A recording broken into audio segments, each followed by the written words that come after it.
नमस्कार दोस्तों, मैं हिमांशु साहू स्वागत करता हूं दिल्ली आईएएस एकेडमी के यूट्यूब चैनल पर। आज हमारी चर्चा का विषय है कंप्यूटर। कंप्यूटर में हम कंप्यूटर के इतिहास और उससे जुड़े प्रश्नों के बारे में आज चर्चा करेंगे।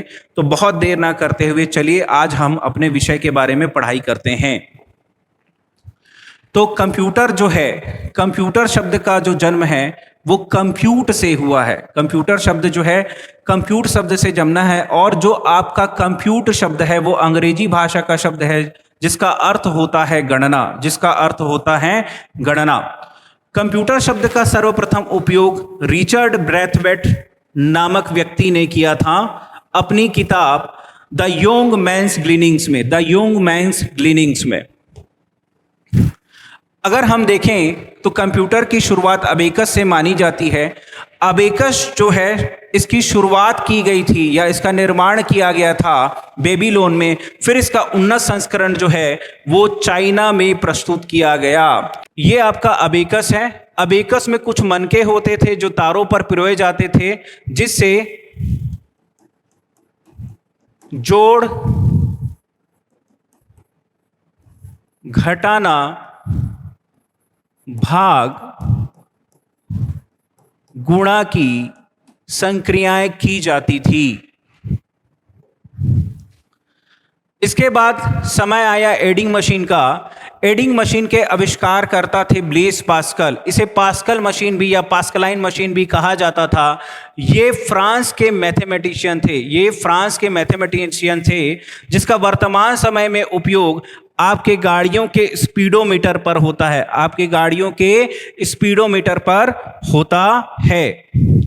फिर इसके बाद समय आया पंच कार्ड का। तो पंच कार्ड का निर्माण किया जोसेफ जैकार्ड ने। पंच कार्ड का निर्माण किया जोसेफ जैकार्ड में, जो स्वतः ही कपड़ों की डिजाइन करता था। यह पंच कार्डों से नियंत्रित होता था। इसके बाद समय आया आपके डिफरेंस इंजन का, और इसे ही एनालिटिकल इंजन की संज्ञा दी गई। इसके निर्माण करता थे चार्ल्स बेबेज। इसके निर्माण करता थे चार्ल्स बेबेज, जिन्हें कंप्यूटर का जनक या फादर ऑफ कंप्यूटर भी कहा जाता है।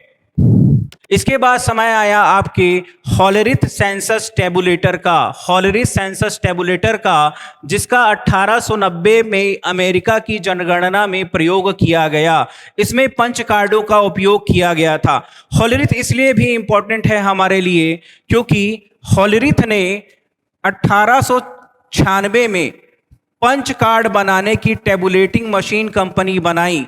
टेबुलेटिंग मशीन कंपनी बनाई जिसे बाद में कंप्यूटर टेबुलेटिंग रिकॉर्ड कंपनी कहा गया, और बाद में इसका स्वरूप बदल दिया गया आईबीएम के रूप में। तो यही हॉलरिथ थे जिन्होंने किसका निर्माण किया, आपके आईबीएम कंप्यूटर का निर्माण किया।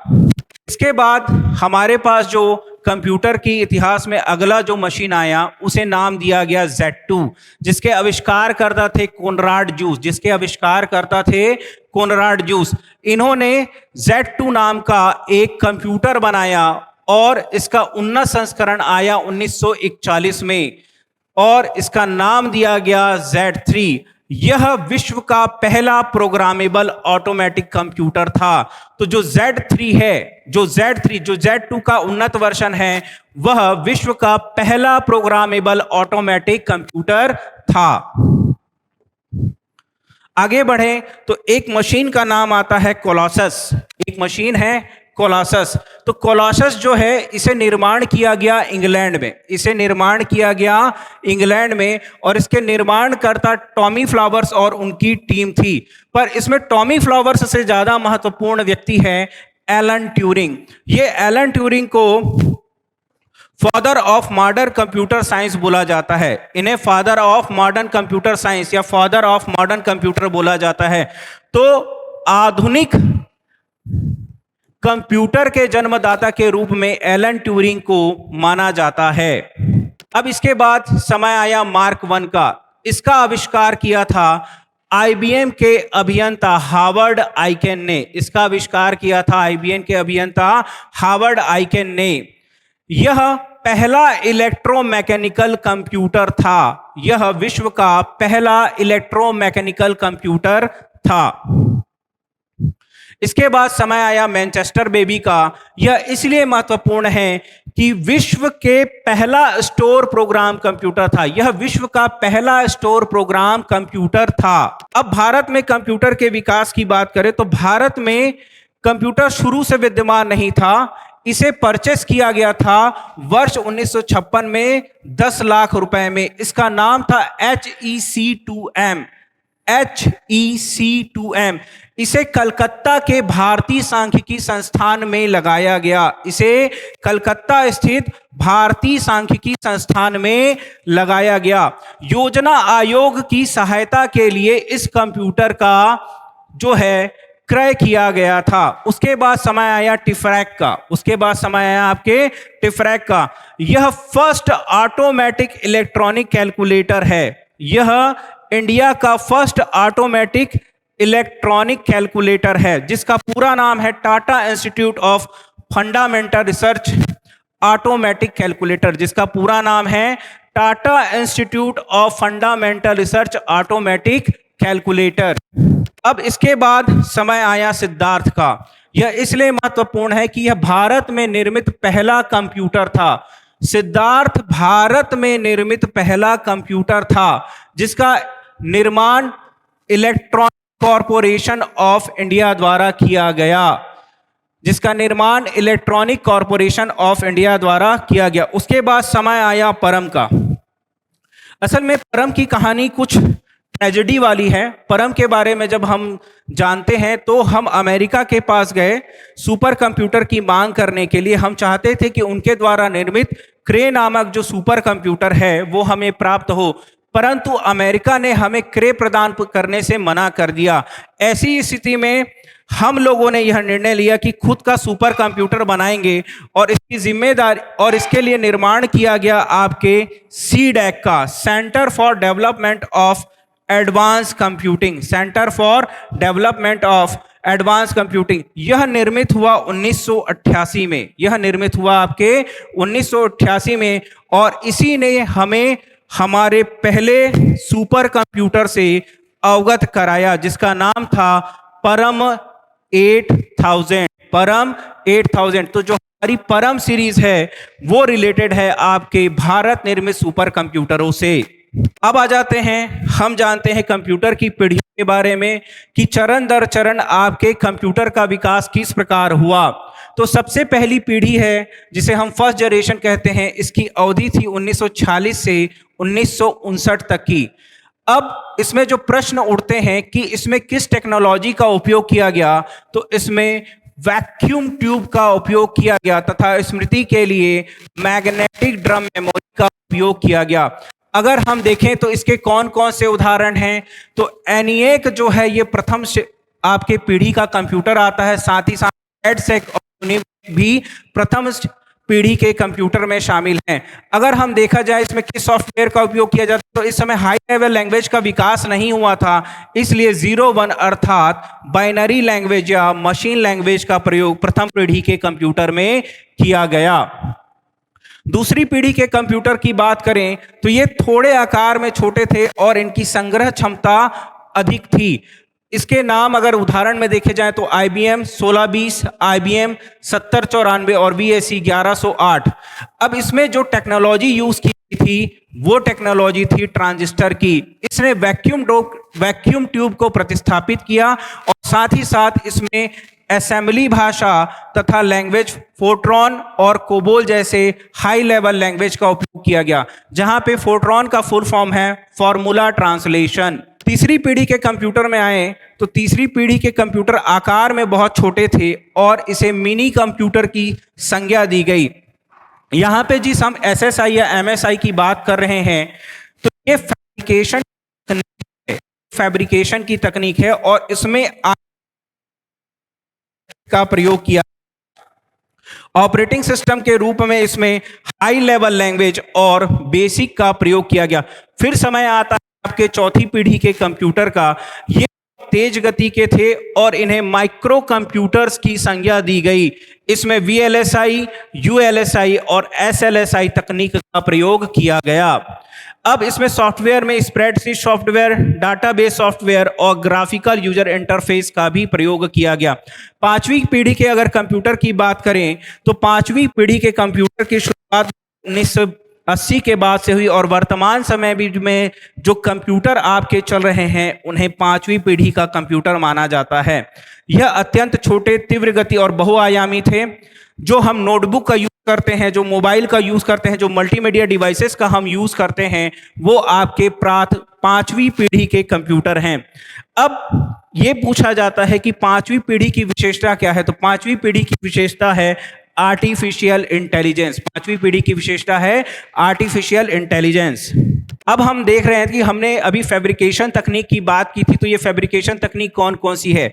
तो पहली फैब्रिकेशन तकनीक है एसएसआई। इसका फुल फॉर्म है स्मॉल स्केल इंटीग्रेशन। इसका फुल फॉर्म है स्मॉल स्केल इंटीग्रेशन, जबकि एमएसआई का फुल फॉर्म है मीडियम स्केल इंटीग्रेशन। उसके बाद जो तकनीक आई उसे हमने बोला VLSI, very large scale integration. उसके बाद आपकी आई तकनीक यूएलएसआई, जिसे बोला गया अल्ट्रा लार्ज स्केल इंटीग्रेशन। फिर अंत में जो तकनीक आई इसे बोला गया एसएलएसआई। एसएलएसआई का फुल फॉर्म है सुपर लार्ज स्केल इंटीग्रेशन। आगे बढ़ते हैं। अब हम जानेंगे विश्व के सुपर कंप्यूटर्स के बारे में। यहां पे हमने टर्म यूज किया है सुपर ऑर्डिनेटर। टर्म यूज किया है सुपर ऑर्डिनेटर, जिसका इंग्लिश में अर्थ होता है सुपर कंप्यूटर। ये जो आपका सुपर ऑर्डिनेटर टर्म है यह स्पेनिश भाषा का शब्द है। अगर हम देखें तो विश्व में अभी सबसे ऊपर श्रेणी में जो सुपर कंप्यूटर है वो है आपके यूनाइटेड स्टेट्स का। यूनाइटेड स्टेट्स के 3 कंप्यूटर, पहले स्थान पे फ्रंटियर, अरोरा और ईगल है। तो पहले स्थान पे फ्रंटियर है, दूसरे स्थान पे अरोरा है और तीसरे स्थान पर ईगल है। ये वर्तमान समय में हमारे सुपर कंप्यूटरों की श्रेणी में सबसे ऊपर हैं। अगर उसके बाद देखा जाए, कुछ समय पहले जापान का फुगाकू जो कंप्यूटर था, सुपर कंप्यूटर था, ये प्रथम स्थान में था, लेकिन अब फ्रंटियर ने इसका स्थान ले लिया है। इसके बाद हम देखते हैं भारत में सुपर कंप्यूटर। तो भारत में सुपर कंप्यूटर में देखा जाए तो अभी सबसे ऊपर स्थान पे है परम सिद्धि एआई, जिसे सीडेक ने डेवलप किया है। उसके बाद स्थान है आपके प्रत्युष का, मिहिर का, परम ब्रह्म का और अन्नपूर्णा का। तो परम सिद्धि जो एआई सुपर कंप्यूटर है वो हमारे भारत का सबसे शक्तिशाली सुपर कंप्यूटर है। अब हम कुछ एमसीक्यूज लाए हैं जो आपके एग्जाम के पॉइंट ऑफ व्यू से महत्वपूर्ण है। तो कंप्यूटर अंग्रेजी भाषा के किस शब्द से बना है, तो उसका उत्तर आएगा कंप्यूट, जिसका अर्थ होता है गणना करना। पहला कंप्यूटर बनाया गया था, तो पहला कंप्यूटर बनाया गया है चार्ल्स बेबेज द्वारा, इसलिए इन्हें कंप्यूटर का जनक या फादर ऑफ कंप्यूटर कहा जाता है। कंप्यूटर का जनक या फादर ऑफ कंप्यूटर कहा जाता है। इलेक्ट्रॉनिक कंप्यूटर का आविष्कार किसने किया? यहां पे अगर देखें तो इलेक्ट्रॉनिक कंप्यूटर के आविष्कार का श्रेय डॉक्टर एलन एम ट्यूरिंग को जाता है। डॉक्टर एलन एम ट्यूरिंग को जाता है। इन्होंने ट्यूरिंग मशीन का आविष्कार किया था। जो सेकंड वर्ल्ड वार चल रहा था और जर्मनी जो कोड भेजता था उसे डिकोड नहीं किया जा रहा था, तो उसे डिकोड करने के लिए ही कोलोसस नामक मशीन बनाया गया, जिसमें सहायता प्रदान की थी डॉक्टर एलन एम ट्यूरिंग ने। अगर हम देखें विश्व कंप्यूटर साक्षरता दिवस कब मनाया जाता है, तो यह 2 दिसंबर को मनाया जाता है।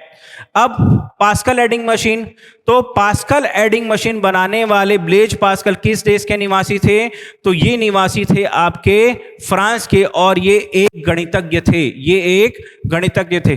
कोई व्यक्ति कंप्यूटर साक्षर कहलाता है यदि वह सक्षम हो। तो अगर हम इसके ऑप्शंस में जाएं तो क्या क्या दिया हुआ है? आवश्यक एप्लीकेशनों को चलाने में वो क्या हो? निपुण हो। एंटीवायरस सॉफ्टवेयर बनाने में निपुण हो, प्रोग्राम लिखने में निपुण हो, दूसरे कंप्यूटर को हैक करने में निपुण हो। इसका उत्तर आएगा आवश्यक एप्लीकेशनों को चला। फिर भारत में सुपर कंप्यूटर का जनक किसे माना जाता है? तो इसमें ऑप्शंस दिए हुए हैं रघुनाथ मालेश्कर, विजय भटकर, जयंत निर्लिकर, नंदन नीलेकरी। इसका उत्तर है विजय भटकर। तो भारत में सुपर कंप्यूटर का जनक माना जाता है श्री विजय भटकर जी को।